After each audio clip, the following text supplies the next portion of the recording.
नमस्कार, हमारे खास कार्यक्रम बिग डिबेट में आपका बहुत स्वागत है। मैं हूं आपके साथ बुशरा। आज के विशेष टॉपिक हमारा यह है कि मध्य प्रदेश में वोटिंग खत्म होने के बाद अलग अलग अटकलें हैं और महिलाओं ने इस बार रिकॉर्ड वोटिंग की है। ऐसे में बीजेपी को उम्मीद अपनी तरफ से थी कि लाडली बहना बाजी पलट देगी। वहीं कांग्रेस को ये लग रहा है कि ये नाराजगी है जिसकी वजह से महिलाएं घरों से निकली हैं। देखिए इस पर पहले ये खास रिपोर्ट, फिर उसके बाद चर्चा की शुरुआत। मध्य प्रदेश विधानसभा चुनाव में इस बार बम्पर वोटिंग हुई है। 2018 की तुलना में 2% अधिक वोट पड़े हैं। चुनाव आयोग के अनुसार 2018 में 75.6%, तो 2023 में 77.2% वोटिंग हुई है। वहीं महिलाओं ने 76.03% वोटिंग की है। महिलाओं की वोटिंग में ये उछाल तब आया है जब दोनों ही दलों ने उनके लिए दर्जनों घोषणाएं की है। 2018 में महिलाओं ने 74.03% वोटिंग की थी, जबकि 2023 में ये 2% बढ़ गई है। वहीं प्रदेश में 2018 के विधानसभा चुनाव में 1000 पुरुषों पर महिला वोटरों की संख्या 917 थी। वहीं 2023 में 945 हो गई है। इसमें 3.9% की बढ़ोतरी हुई है। इसी के साथ ही 2018 में 44 विधानसभा सीटें ऐसी थी जहां पुरुषों की तुलना में महिलाओं ने अधिक वोटिंग की थी। 2023 में 34 विधानसभा सीटें ऐसी हैं। इसी के साथ ही 2018 में कुल 10 विधानसभा सीटें ऐसी थी जहां महिला मतदाताओं की संख्या पुरुषों से अधिक थी। 2023 में 29 विधानसभा सीटें ऐसी हो गई हैं जहां महिला मतदाताओं की संख्या पुरुषों से अधिक है। वहीं 34 सीटों पर महिलाओं ने पुरुषों की तुलना में अधिक वोटिंग की है। इन 29 सीटों पर महिला वोटरों की संख्या प्रदेश की इन 29 सीटों पर महिला वोटरों की संख्या पुरुषों से अधिक है। इनमें बैहर, नेवास, बिछिया, अलीराजपुर, कोकशी, पंसीमल, परसवाड़ा, मंडला, बालाघाट, सैलाना, पेटलावाद, जोबट, झाबुआ, मनावर, बदनावर, बरघट, सरदारपुर, डिंडोरी, रतलाम सिटी, वारासिवनी, कटंगी, थंदला, छिंदवाड़ा, पुष्पराजगढ़, शाहपुरा, उज्जैन दक्षिण, जौरा, इंदौर 4 और सेंधवा शामिल है। वोटिंग खत्म हो जाने के बाद सीएम शिवराज सिंह चौहान ने कहा कि लाडली बहना योजना इतिहास बना रही है। बड़ी संख्या में बहनें मतदान करने निकली और बीजेपी को समर्थन दे रही हैं। ये उत्साह मुझे बहनों के लिए और काम के लिए प्रोत्साहित करता है।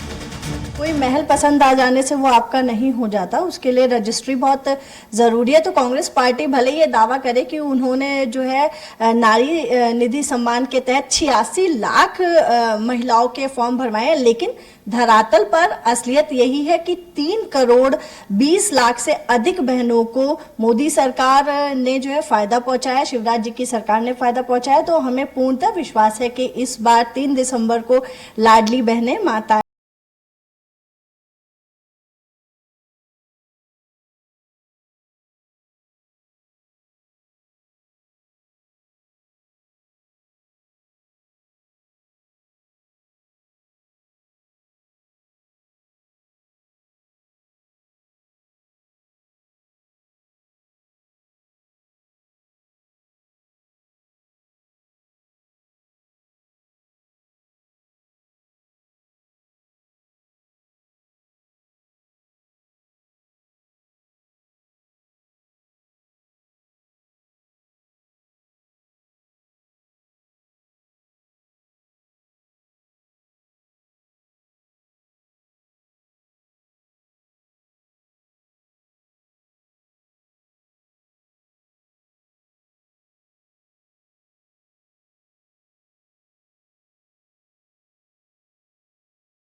में 76.21% जीती कांग्रेस।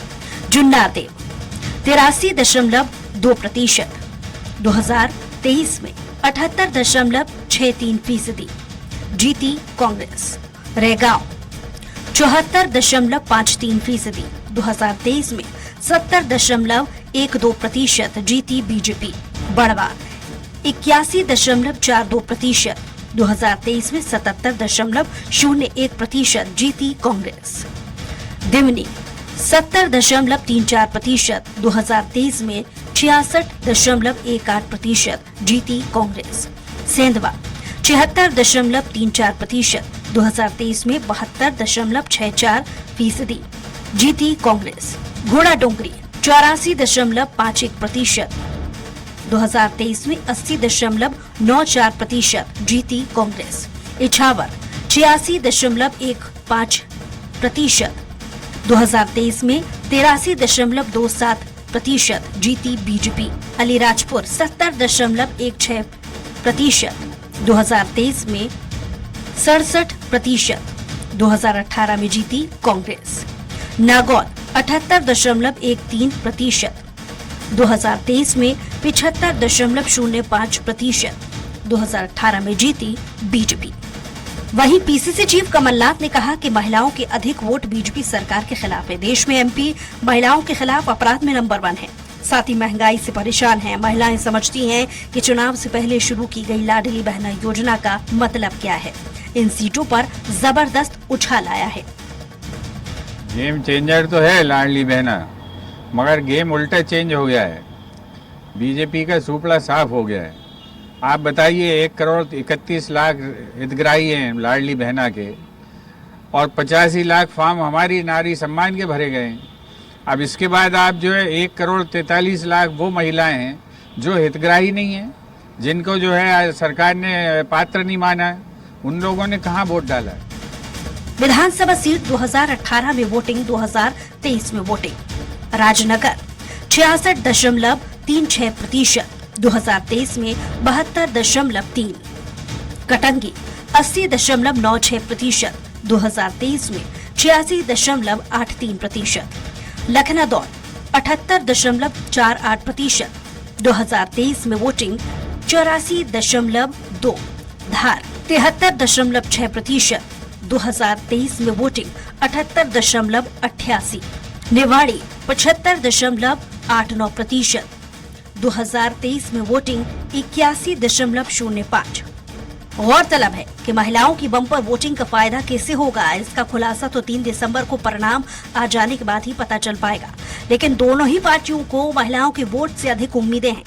मध्य प्रदेश में महिलाएं जिन जगहों पर ज्यादा वोट कर चुकी हैं, उसमें बीजेपी को ज्यादा फायदा हुआ है। विंध्य में 2018 के विधानसभा चुनाव में महिलाओं ने 24 सीटों पर अधिक वोटिंग की थी। इसमें बीजेपी को 19 सीटों पर जीत मिली थी। सलमान खान, स्वराज एक्सप्रेस। तो मध्य प्रदेश में 230 सीटों पर महिलाओं ने बढ़ चढ़कर हिस्सा लिया और काफी तादाद में बम्पर वोटिंग की है। लेकिन सवाल ये कि इसका फायदा किस पार्टी को मिलता है, यहाँ पर नजर आ रहा है। इसी पर खास चर्चा की शुरुआत करेंगे। हमारे साथ पैनल भी मौजूद है। मंजरी जैन जी हमारे साथ बीजेपी से प्रवक्ता जुड़ गई हैं, बहुत स्वागत है आपका। प्रज्ञा फिलिप्स जी हमारे साथ जुड़ी हैं, कांग्रेस से प्रवक्ता है, बहुत बहुत स्वागत है आपका। के.एस. शाइनी जी जो कि वरिष्ठ पत्रकार हैं, आपका भी बहुत स्वागत है। तो सवाल सीधा है कि कांग्रेस कह रही है कि महिला नाराज हैं, इसका फायदा बीजेपी को नहीं मिलने वाला है। बीजेपी अपनी तरफ से ये तर्क दे रही है कि योजनाओं से खुश है महिलाएं, इसलिए उन्होंने बम्पर वोटिंग किया। यानी दोनों ही पार्टियां अपने अपने तरीके से इसके मायने निकाल रही हैं। इसलिए पहले रुख करूंगी प्रज्ञा जी आपकी तरफ, क्योंकि कांग्रेस का कहना है कि महिला नाराज है। क्या वाकई, और अगर हैं तो इसके उदाहरण क्या है? जी बेशक महिलाएं नाराज हैं और जो मतदान हुआ है, जो प्रतिशत बढ़ा है, ये प्रतिशत इस कारण से बढ़ा है क्योंकि महिला समझ चुकी है कि आज के हालात क्या है, पहले क्या था महिलाओं के लिए और आज क्या है। महिला किस परिस्थिति से गुजर रही है, महिलाओं को क्या लाभकारी योजनाएं नहीं मिल पाई है और केवल झूठे वादों से उनको रखा गया है, उलझा रखा है। तो ये चाहती थी बदलाव और ये केवल बदली चली है और उसके पर कांग्रेस करके। मंजरी जी से भी रिएक्शन ले। मंजरी जी, योजनाओं से खुश है, ये मामा अलग अलग प्लेटफॉर्म पे कहते नजर आ रहे थे जब वो प्रचार में थे, तो वाकई में खुश हैं? और अगर खुश हैं तो ऐसी कौन सी सिग्नेचर योजना है जो कारगर साबित हो गई, जिसमें बीजेपी ये कहने पर मजबूर हो रही है कि बम्पर वोटिंग का असर बीजेपी को हुआ है और फायदा भी बीजेपी को हुआ है?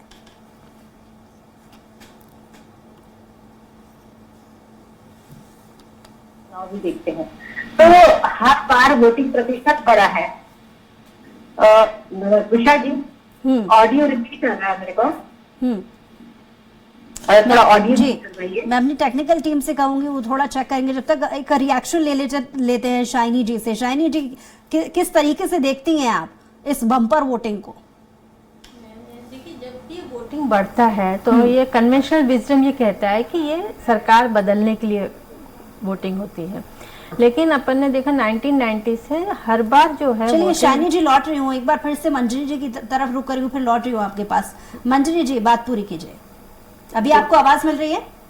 अगर हम दो बिल्कुल मिल रही है, जी। अब 2003 से देखते हैं तो 2003 की जो वोटिंग परसेंट बढ़ा, रिपीट आ रही मेरे पास, तो हर बार जो है भारतीय जनता पार्टी को ही फायदा मिला है।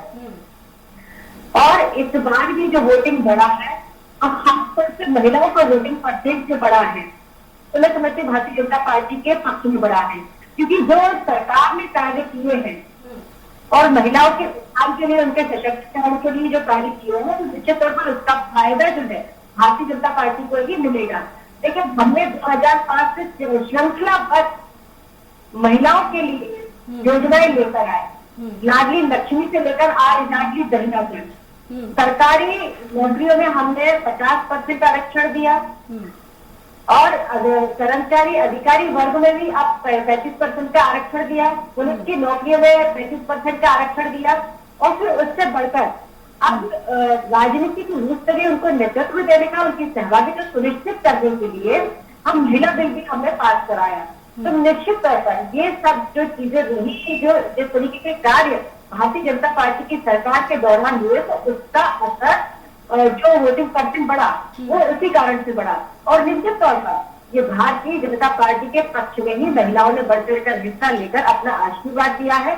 आपने देखा चुनाव कैंपेन के समय पर जब शिवराज जी जनता के बीच में जाते थे तो महिलाएं उनको गले लग जाती थी, उनको तिलक करती थी, उनकी आरती उतारती थी। और एक वाक्य तो ऐसा हुआ है, एक गरीब महिला ने जो सड़क पर अपने छोटी सी दुकान लगाकर सब्जी बेचती थी, उसने मैं यही जानना चाह रही थी आपसे मंजरी जी, यही तो जानना चाह रही थी कि आखिर आपकी पार्टी की नीति ऐसी कौन सी है आपके मायनों में जिनसे खुश होकर आपको लगता है कि महिलाओं ने वोट किया है। लेकिन कमलनाथ जी का, पीसी चीफ कमलनाथ जी का भी एक रिएक्शन उनके स्टेटमेंट पर आपसे चाहूंगी। वो कहते हैं कि महिलाओं के खिलाफ अपराध में भी मध्य प्रदेश नंबर 1 है और महंगाई से परेशान है महिलाएं।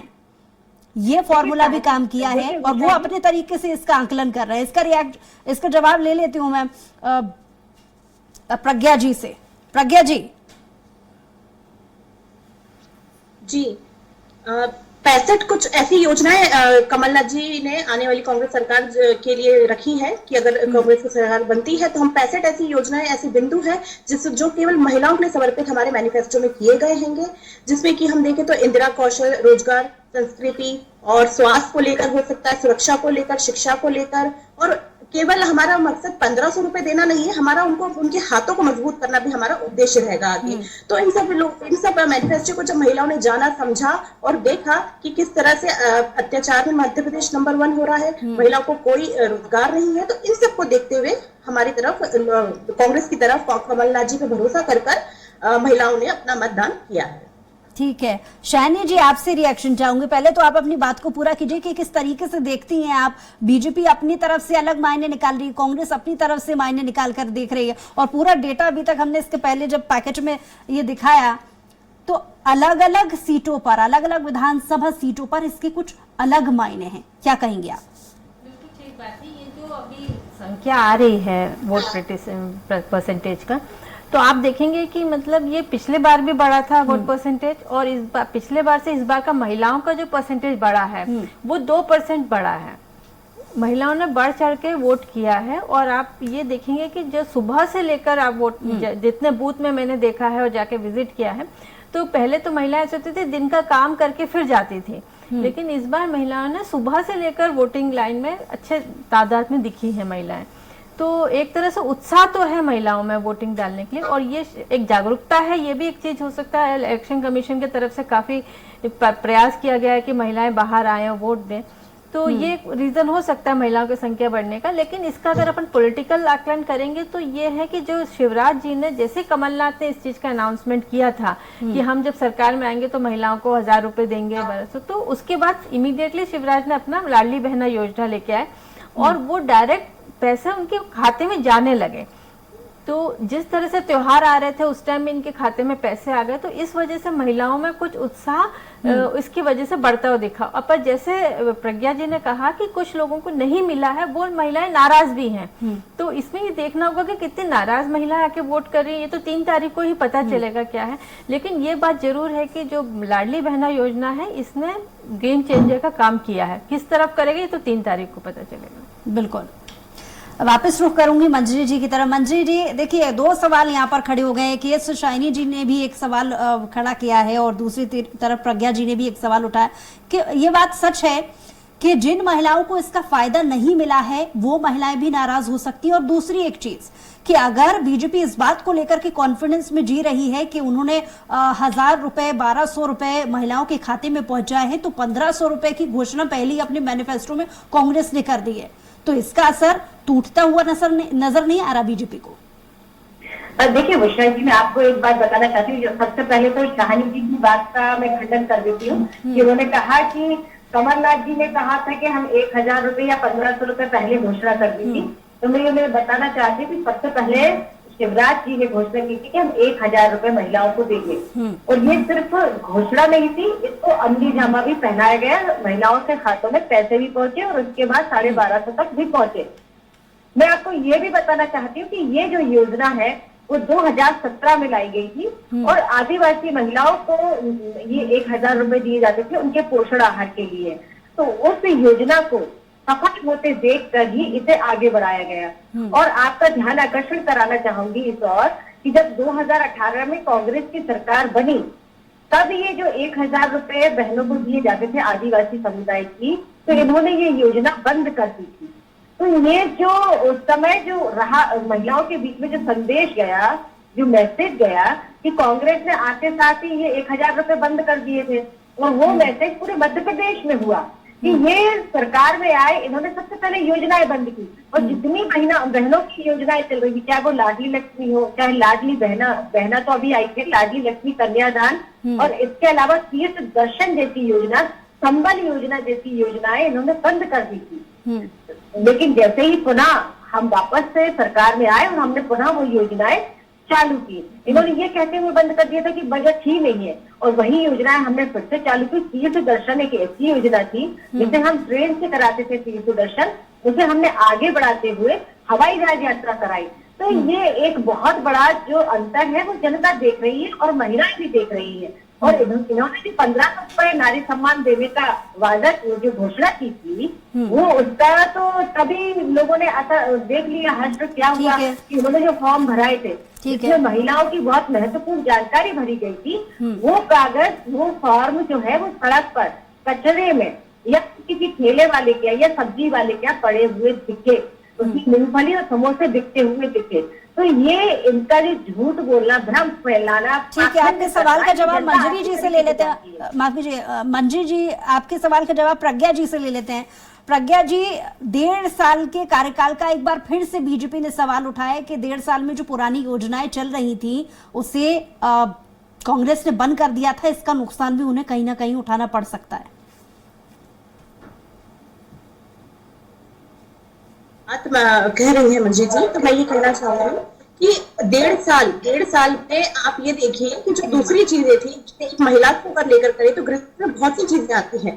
इन सब चीजों को अगर आज हम योजनाओं में लाते हैं और देखते हैं कि कमलनाथ जी ने काफी कुछ ऐसा उस समय करा था जिसके लाभ सभी को, हर वर्ग को पहुंचा था। तो हम देखते हैं तो किसान को कर्जा माफ हुआ था, तो किसान परिवार में महिला भी होती है, बेटी भी होती है, बहन भी होती है। तो हम उन सब चीजों को देखते हैं, उसको चीजों से लाभ पहुंच रहा था, और जो चीजें करने की रह गई थी उस बीच में, जो कि सरकार का खजाना हम कह सकते हैं, तो कुछ चीजें ऐसी थी हम नहीं पूरी कर पाए लेकिन हम करना चाहते थे। तो अभी ये जो चीजें हैं ये केवल कुल मिलाकर इस चीज को बताने की है कि हम धरातल पे कुछ चीज नहीं कर पा रहे हैं, और हमने इतने साल भाजपा की सरकार रही, और जो उनका कहना ये है कि जो लाभ पहुंच रहा है, जैसे कि खातों में टाइम पैसे आने की बात कही, तो मैं ये कहूंगी कि पैसे आना और हर किसी को लाभ पहुंचना, एक महिला को पहुंचना, ये तो नहीं था जो लेकिन प्रज्ञा जी, एक सवाल और जो बार बार उठाती रही है कांग्रेस, उस पर जवाब बीजेपी अक्सर देती रही है कि क्योंकि जब इस बात पर कांग्रेस दम बार बार भर रही है कि चुनाव नजदीक आया तो योजनाओं के लाभ की स्कीमें बीजेपी ने निकाल दी। अगर पिछले और ट्रैक रिकॉर्ड को देख लिया जाए, ऐसी बहुत सारी योजनाएं जो शुरुआती वक्त से बीजेपी चलाती आ रही है, जिसमें मुख्यमंत्री महिला सशक्तिकरण है, लाडली बहना है, नारी सम्मान कोष है, कन्या विवाह योजना है, उज्ज्वला योजना है, ये तमाम योजनाएं बीजेपी गिनाती रही है।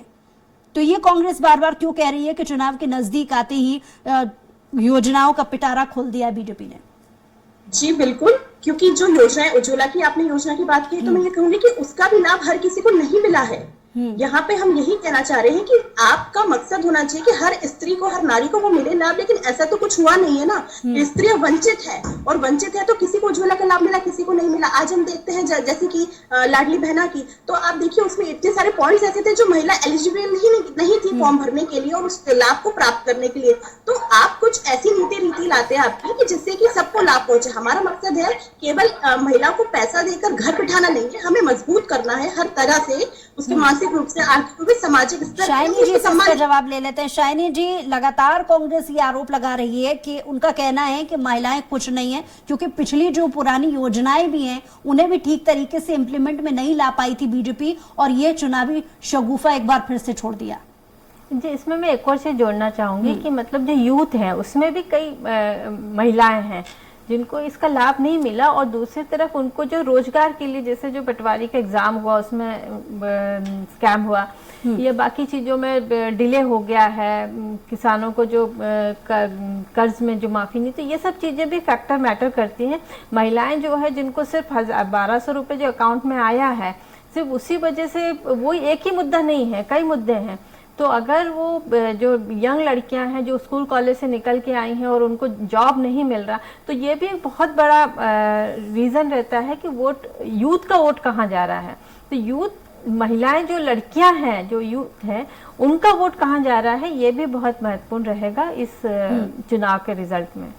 मंजरी जी, क्योंकि बीजेपी लगातार अलग अलग प्लेटफॉर्म पे ये कहती रही है कि बहुत सारी ऐसी महिलाओं को खुश कर देने वाली योजनाएं जो है बीजेपी चला रही है, यही सवाल प्रज्ञा जी भी पूछ रही हैं कि इम्प्लीमेंट तो ठीक तरीके से इन सभी योजनाओं में पूरे तरीके से किसी पर भी नहीं किया गया है, और सबसे बड़ा जो फॉर्मूला इस वक्त कांग्रेस छेड़ रही है वो महिलाओं में अपराध के नंबर 1 का जो रिपोर्ट है उसको पेश करके कह रही है कि महिलाओं को लेकर के, अगर सशक्तिकरण को लेकर के बीजेपी इतने दम भरती है, तो उनकी सेफ्टी को लेकर के अभी तक क्यों धरातल पर काम नहीं किया गया। ये एक बात बार बार कांग्रेस दोहरा रही है। बताना चाहती हूँ उषा जी कि अपराध से रिलेटेड जो आपने सवाल पूछा है उसमें मैं 2003 के पहले की बात करना चाहूंगी। अब आप बोलेंगे इतनी पुरानी बात क्यों करते हैं, लेकिन वो जानना जरूरी है।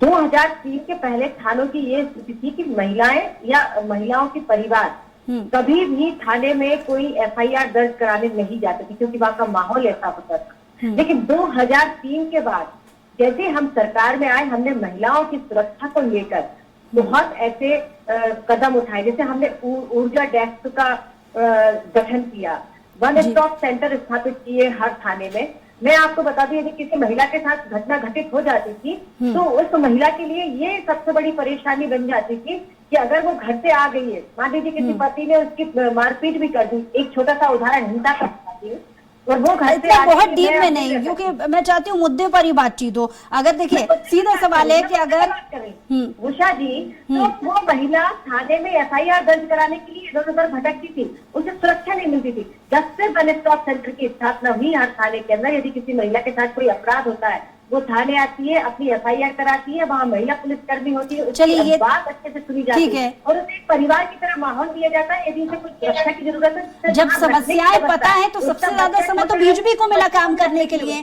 जब ये बड़ी विडंबना की बात है, जब बीजेपी को पता है इतनी सारी समस्याएं हैं, जहां पर रेप केसेस सबसे ज्यादा मध्य प्रदेश में हो रहा है, ये समस्या होने के बावजूद भी अगर प्रॉब्लम का हल ना निकले तो ये कहाँ की तारीफ है।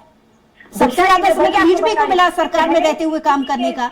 FIR दर्ज नहीं होती थी, आज सूक्ष्म से सूक्ष्म FIR दर्ज होती है। आज जो आपको आंकड़े नजर आते हैं इसी कारण से नजर आते हैं कि हम सूक्ष्म से सूक्ष्म FIR भी दर्ज कर रहे हैं। वही और सबसे मध्य प्रदेश फर्स्ट नहीं है, मध्य प्रदेश जो है, मध्य प्रदेश से ज्यादा अपराध जो है महिलाओं से रिलेटेड तो राजस्थान छत्तीसगढ़ में हो रहा है। तो मैं देखिए इसको मैं राजनीति नहीं करना चाहती, बहुत सेंसिटिव मामला है, तो मैं अति संवेदनशीलता के साथ ये कहना चाहती हूँ कि महिलाओं के साथ, क्योंकि समय की कमी है, एक छोटा सा रिएक्शन में चाहूंगी प्रज्ञा जी से। प्रज्ञा जी, महिलाएं जिन जगहों पर ज्यादा वोट की हैं 2018 में भी बीजेपी को तब भी फायदा मिला था, तो इस बार 2% जो वोटिंग बढ़ी है उसे आप किस तरीके से देखेंगी? समय की कमी है, एक छोटा सा रिएक्शन। ये जो आप 2018 की बात कर रहे हो और तब से लेकर आज हम 23 में देखते हैं, तो इसमें हम ये जो देखने में आ रहा है वो यही आ रहा है कि जरूरी नहीं है कि उस समय बीजेपी की सरकार बनेगी या उसको मतदान ज्यादा बीजेपी के फेवर में हुआ था, लेकिन हम यह जानते हैं कि इन सालों में कोरोना काल भी हमने देखा है इसी समय में, तो इसमें हमने देखा है कि महिला किस समस्या से पीड़ित थी, किस तरह से गुजारा हुआ है लोगों के परिवारों का, और क्यों ना ये बदलाव का समय है। तो जब हम ये कहते हैं कि एक आंधी जो चली है, तो वो ये जो बम्पर वोटिंग हुई है वो महिलाओं ने अगर कांग्रेस के पक्ष में कही है तो ये गलत नहीं होगा, क्योंकि मैं ये बताना चाहूंगी कि जैसे अपराध की बात की तो आज तो दर्जनों FIR आज भी पड़ी है। शाइनी जी से भी मैं चाहूंगी, 19 सीटों का फायदा सीधे 2018 में भी मिले था, इस बार 2% की बढ़त महिलाओं की वोटिंग पर आपका लास्ट रिएक्शन? शाइनी जी, हमें 41% वोट हमें तब भी ज्यादा मिला। समय की कमी है, शाइनी जी।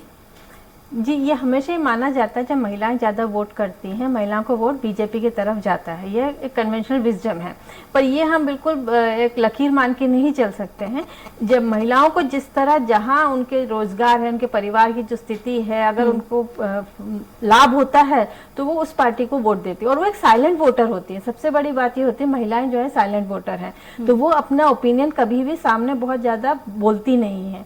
वो जैसे आप जाके जितने ओपिनियन पोल भी आएंगे तो ज्यादा पुरुषों से पूछा जाता है, तो 50% महिलाएं तो 50% पुरुष है, लेकिन जब ओपिनियन पोल लेते हैं तो उसमें ज्यादा पुरुषों से, तो इसलिए वो जब रिजल्ट आता है तो थोड़ा बिल्कुल अलग हो जाता है उससे।